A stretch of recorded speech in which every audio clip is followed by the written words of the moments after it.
Sabi ko po ngayong hapon is let God plan, lead, and take control. Sa buhay po natin, meron po tayong mga plano, is that paano po natin yung plano na yun sa katuparan.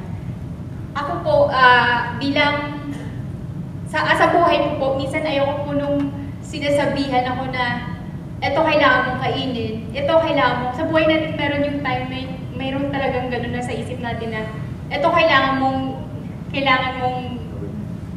suotin, ito kailangan mong kainin, ito kailangan mong gawin. Pero hindi pala dapat ngayon, hindi pala dapat yun. Kasi dapat yung lahat ng plan po natin sa buhay ay dapat nakaayon sa gusto ng Panginoon sa buhay natin.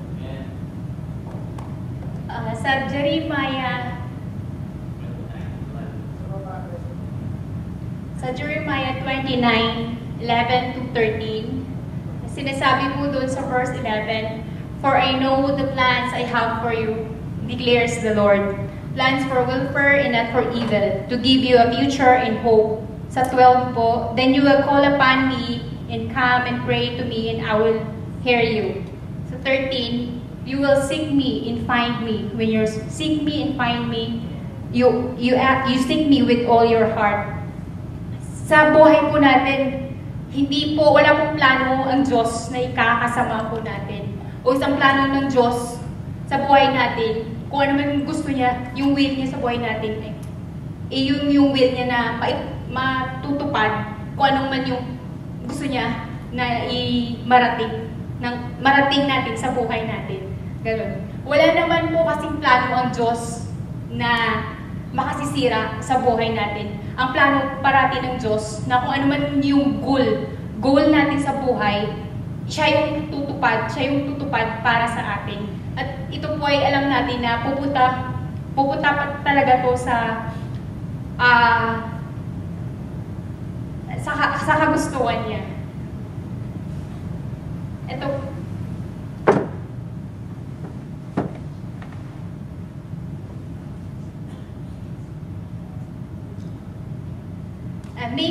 making plans in itself is not wrong. Just submit our plans to the will of God. Ito po, syempre sa buhay po natin meron tayong plans para po sa family natin, plans po for vacation, plans for business, plans for the future. Syempre, ang lahat po to, bawat isa po sa atin, nakaplano po. Meron tayong gustong tuparin, meron tayong gustong gawin sa buhay natin na minsan naayon sa kalakasan natin. Hindi na natin minsan naiisip na yung plano nito ay dapat isabit natin sa Diyos. Kasi kanina nga, yung sinabi ko na lahat ng plano ito, once nakasabit sa Diyos, ito ay mapupunta sa tama. Sa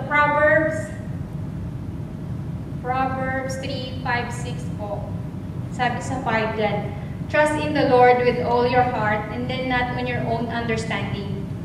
Trust in the Lord. Ano ba po ibig sabihin ng trust in the Lord? Sabi ko, commit your way to the Lord with all your heart. Kagaya na lang po sa kay David. Diba, yung challenge niya sa anak niya, si Solomon, na sabi niya kay Solomon doon na to serve God wholeheartedly.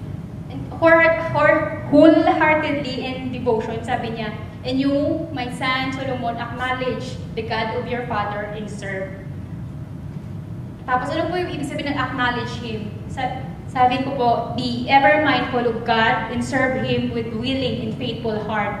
Make your path straight. He will remove the obstacles from your pathway and bring you to your appointed goal."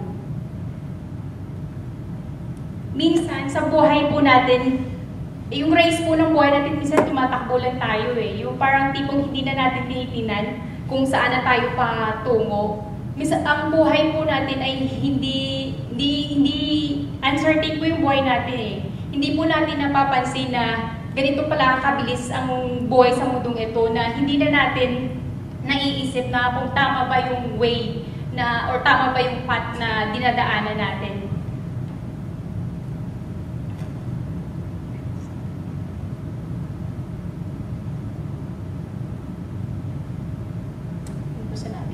Yun po sa 2 Corinthians 4:16. Therefore, we do not love heart, not lose heart, though outwardly we are wasting away, yet inwardly we are being renewed day by day. Sa John 1 John 2:17, the world, its desire pass away, but the man who does the will of God lives forever.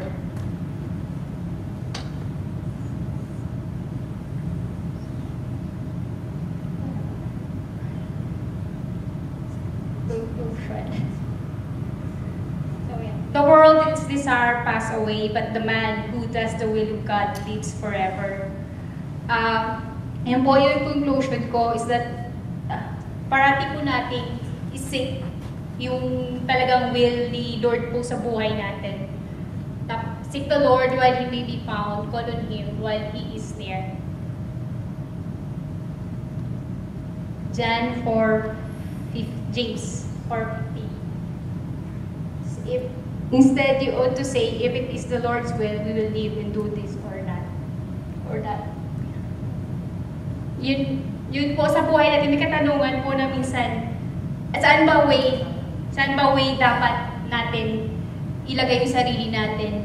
Yung way at yung plan ni Lord sa buhay natin, o yung way na desire natin na kailangan tahakin?